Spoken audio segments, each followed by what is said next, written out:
What's up guys, welcome to the Scarch channel. Today I'm going to take you through my vertical jump workout and a dunk session I had.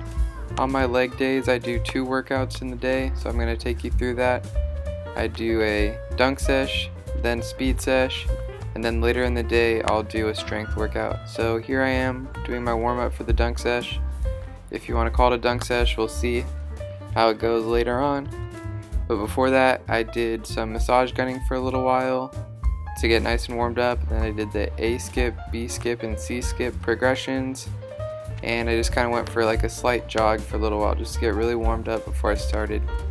And I will have you know that I do have a hamstring slash something behind my knees injured, so I can't even physically go 100% on these jumps, but I'm trying my best and slowly working back up to it, so let's go. Alright, so as you guys can see, I'm slowly working up the intent with each set. By my 3rd set, I'm fairly warm, not quite all the way warmed up. So I'm going harder on my pretend dunks, or whatever you want to call it. So here I am, finally, basically fully warmed up and ready to go. I'm only able to take 1 step right now because of my hamstring injury, and I can't really jump as hard as I want to, but in the next coming weeks, hopefully the hamstring injury will go away and I'll be able to do full intent jumps.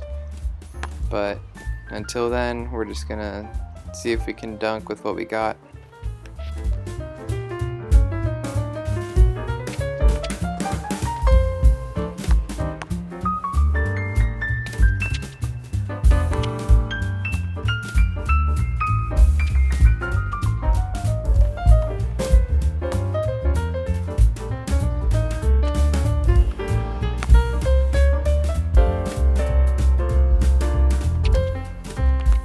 Let's go! Got that dunk in so I can call myself a dunker. It was a weak dunk, but I'm going to count it. So now we're going to go into some height checks. I don't know why, but my height checks they would guess by looking at them that I'd be able to dunk a lot better, but that's just how my dunk skill level is right now. I don't know. I'm going to have to work on jumping with the ball a little bit more, I guess.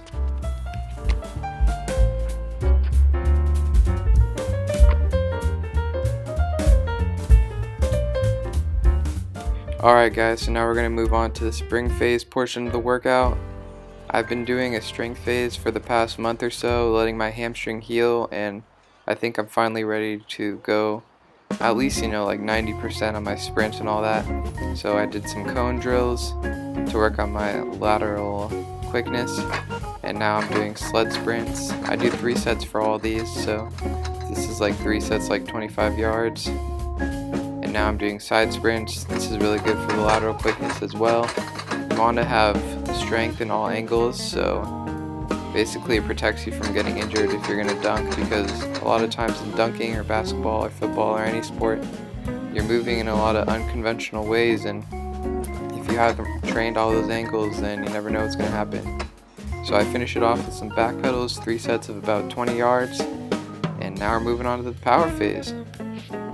Okay guys, so I bought these bands on Amazon, and when you buy these on Amazon, they're clearly meant for girls when you pick them out, but I highly suggest you purchase a few of these because they're an excellent tool for warming up, and I mean, depending on what level you're at, they're a good workout tool as well. But this is really good to engage your abductors, your quads, your hamstrings, and just get you generally warmed up before you start working out.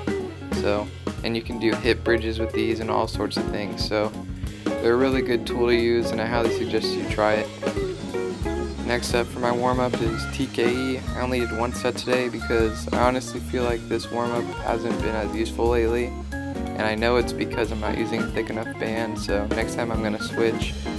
I recommend, if you're strong enough, to use a thicker band because it's going to help you recruit more muscle fibers, and that's basically the whole point of this. So for my last warm-up exercise, we do squat holds. This basically gets rid of any knee pain you're having for the day, and it's to allow you to have a good workout basically. So then I'll do a single leg hold for about 20 seconds, and I'll do like 2 sets of this just to get super warm before I squat. Okay guys, we're going to move on to the back squat now, and because today I had a jump session, as my morning workout, I'm not doing like a super power heavy workout in the afternoon. Like I'm not doing box squat jumps today because that would be too much basically force and pressure on the knees in one day. So it's time to build strength. So I work up to a heavy single and then I go back offs for 3 reps and about 3 sets. A good thing to try for a lot of about intermediate lifters would to be go as long as you can without using a knee brace or a belt, and then once you get into heavier loads, put on the knee brace and belt so it kind of feels like you're still warming up even though you're using the heavy weight. So that's exactly what I did when I went to 315 to 345. I put on my knee wraps, not my wraps, but my sleeves, and then my belt to get that added support, because once you hit a certain amount of weight, your limiting factor is not going to be your legs, it's going to be your lower back, and you don't want that being the case, especially if you're trying to put as much force in the ground as possible. So here I am, 365, that's a PR, and then 375, another PR. My previous record was 355 before that, so I was pretty happy with that today. Alright, moving on, we have the split squat. I like this over the rear foot elevated split squat because I find that this puts way less pressure on my knees and I feel it more in my hamstrings, glutes, and even quads a little bit. So I feel like it builds muscles better and doesn't put as much pressure on the joints, which is exactly what I'm going for on today, you know, as a strength workout. So what I do here, because I'm almost fried by this, I just work up to a heavy single, but I do a lot of volume beforehand, so I'll do, you know, 245 for 6 reps, and 315 for 3 reps, and 345 for 2 reps, and then I'll work up to my single. So by the time I get to the single, I have enough volume in me to basically feel good about the exercise.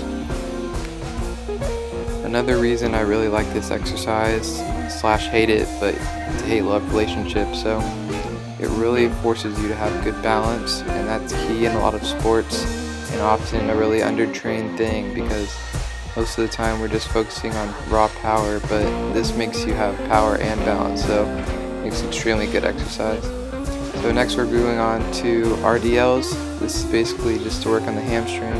I want my hamstrings to be as strong as possible to avoid any knee injuries, because knee injuries are killer and they're annoying and they cause you from, you know, getting a lot of progress. Okay guys, the last main, you know, quad hamstring exercise we're doing today is the squat jumps. These are really good for reactive strength and just a good way to end out the workout so you're not focusing solely on strength. And then the last exercise of the day, we're doing single leg calf raises for about 10 to 12 reps. You could do a lighter load, but I like going heavy on these. The range of motion isn't super important because at the end of the day, I'm not trying to build too much muscle. You know, I just want to be springy. And then we're going to follow it with ankle hops. And that's the workout, guys. I hope you enjoyed. Make sure to like and subscribe. Leave a comment below if you have any questions, and have a good day. Peace.